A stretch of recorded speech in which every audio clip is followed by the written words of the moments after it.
All right, so I just got back from watching Ezra, a dramatic comedy about a father struggling to raise his autistic son. Now, this movie actually came out this past Friday, and I'm recording this on a Monday night.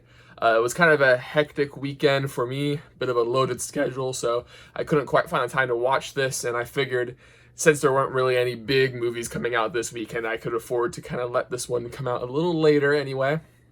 So anyway, I finally was able to go and watch this movie. It was really the only movie that kind of interested me that was coming out this weekend. So I didn't watch any trailers or anything, so I only knew the general plot of the movie. I didn't quite know exactly what was going to happen, and this movie is a bit of a mixed bag. I'm leaning a bit more positive, and I'll explain why.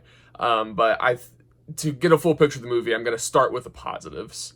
The movie does a really good job of getting you mostly, and I'll explain why mostly, on the character's side, especially the dad's side, making you sympathize with his plight of him wanting to do right by his son. And it's a bit of a generational tale. He has a father, our main character, the dad, has a father that, there's a bit of a daddy issues going on there. He doesn't really want to repeat the mistakes that he and his father made earlier on in life with his new son, with his son, not new son, with his son.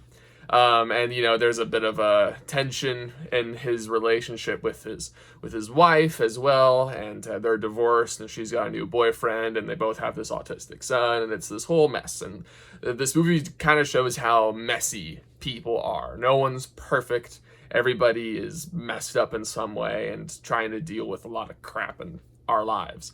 And this movie does a good job of kind of showing that, and showing how even when people are all on the same page and trying to support this child, this person, there's still a conflict with egos and your own issues and all this stuff. I think the movie presents that pretty well. Also, the performances are all pretty good. I don't think anybody's going to be winning any Oscars for this movie or anything like that, but the performances are all good. The kid playing Ezra, our autistic child, does a really good job. I believe the actor himself is also autistic, so he did a good job being on set and conveying what each scene needed emotionally.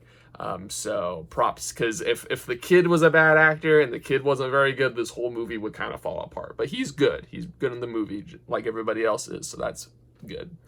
The only reason why this movie is a bit mixed for me is that there are certain things in this story that the character of the father, played by Bobby Cannavale, I think you say his last name, he's in the Ant-Man movies.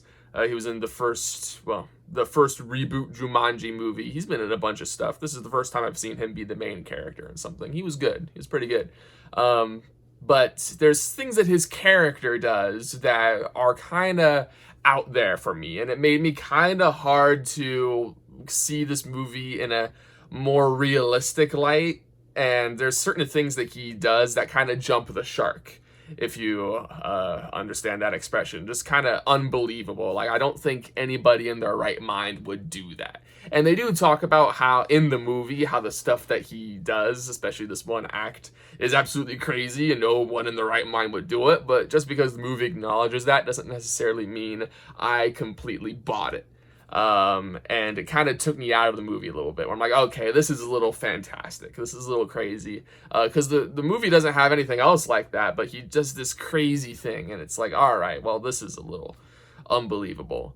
So it was kind of hard to get on his side initially when that stuff was going on. And thankfully, as the movie goes on, you kind of forget about the craziness of the whole situation. You can kind of buy into everything until you're reminded about the crazy thing he did, and it's like, okay, well, it's kind of hard to sympathize with you when you did something so stupid and crazy. But the movie is saved a lot with the one-on-one interactions that he has with his son. The interactions he has with his father, who's played by Robert De Niro, are really good, and the dialogue is really touching and poignant And I don't know, I just found it really interesting, the stuff that they would talk about and how they try to solve their issues. So it's definitely a mixed bag, more positive than negative. There are some weird plot things that I just couldn't get behind, but for the most part, I can get behind what this movie's trying to do. I think it does it mostly well, and it's pretty competent. So I don't think this is necessarily a movie you need to go out and watch in theaters unless you really want to. This is something you could wait to rent. It's not necessarily hinging on that big screen experience. But if you have nothing better to do and you like comedy dramas that are, not necessarily for kids, but about kids and about people trying to get their lives together, and you like that type of stuff, then you can definitely go ahead and check it out.